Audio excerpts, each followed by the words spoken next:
stock we're using. Let's put this out here, bud. Some of this. Salute. Hi, I'm Mike. And I'm Jeff. And welcome to Bringing It Back Home. Did you ever have a meal that was so delicious that you would go to any lengths to eat it? Near our home on Spain's Costa del Sol, there's a beach bar in a national park that serves paella that is so delicious. Fantastic. That locals and tourists alike brave a rutted, twisting dirt cliff road Oh, yeah. just to eat this tantalizing combination of saffron-tinted rice covered with mussels and clams and shrimp. Well, let's show you how to make it. This is how you can make it at home so you don't have to go through what we went through. Okay, I'm going to heat up this heavy-bottomed pan, and I'm going to add some olive oil to it. And then we're going to add in some onions and some chorizo. There we go. And I'll start stirring that. And while that gets going, Jeff, why don't you tell everybody what happened? We were going to go to the beach this day, and we're driving down this really rutted dirt road. And the mountain's to the left, and then there's a cliff to the right. This woman comes up screaming frantically, "Bloqueado, bloqueado, no aparcamiento," which means blocked, there's no parking any further down. So she's motioning me to the side of the cliff, and she tells me to move over, and I do.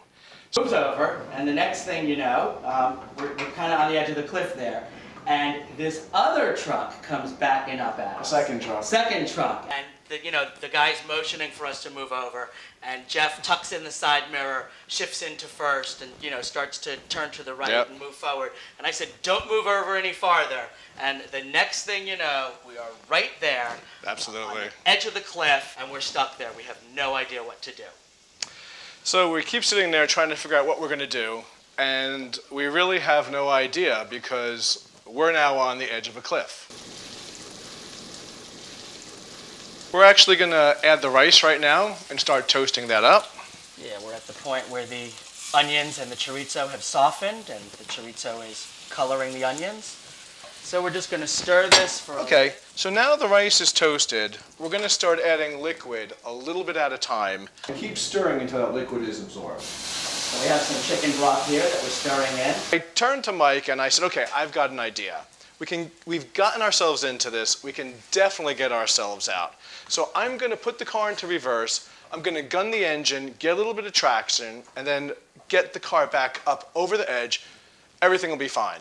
And it all worked out well until we hit the tree. We didn't know that we hit the tree. We had no idea what happened. But all of a sudden, the car just turns 90 degrees and goes right over the cliff. The two of us barrel out to the sides and just slide roll down the hill. this dusty hill. So eventually this is going to cook down, and it actually takes about 20-25 minutes, maybe 5 or 6 cups of liquid. It's hard to say. And this is chicken stock we're using with a combination of Goya with saffron in it. And we want the rice to be a little al dente.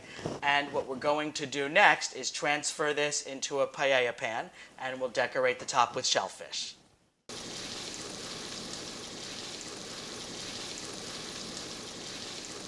So I've just transferred the paella from this pot into our low paella pan, which is what we're going to serve this in.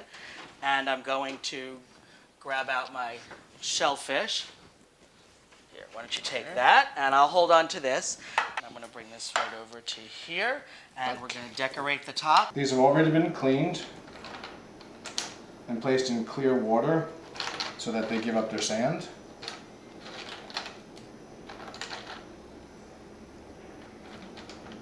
Basically, you want to just decorate it, make it look nice, because this is basically your finished product. It's going to come out of the oven looking pretty much how you put it in. And unlike the Spanish, we've cleaned the shrimp and taken the heads off. If this were Spain, we would be eating these and peeling them ourselves eventually. I'm going to put this in a 350-degree oven. And we're going to let that cook until the mussels and clams steam open. So eventually, a specialized tow truck came with a winch on the back and pulled the car up over the cliff, back up to the flatbed. The driver handed us the keys to a new car. We were really surprised because we had ruined a car already, and he handed us the keys to a new car. The first thing we did was we drove down to our favorite beach bar, and we had the best paella that we've ever eaten. Now you can make one at home.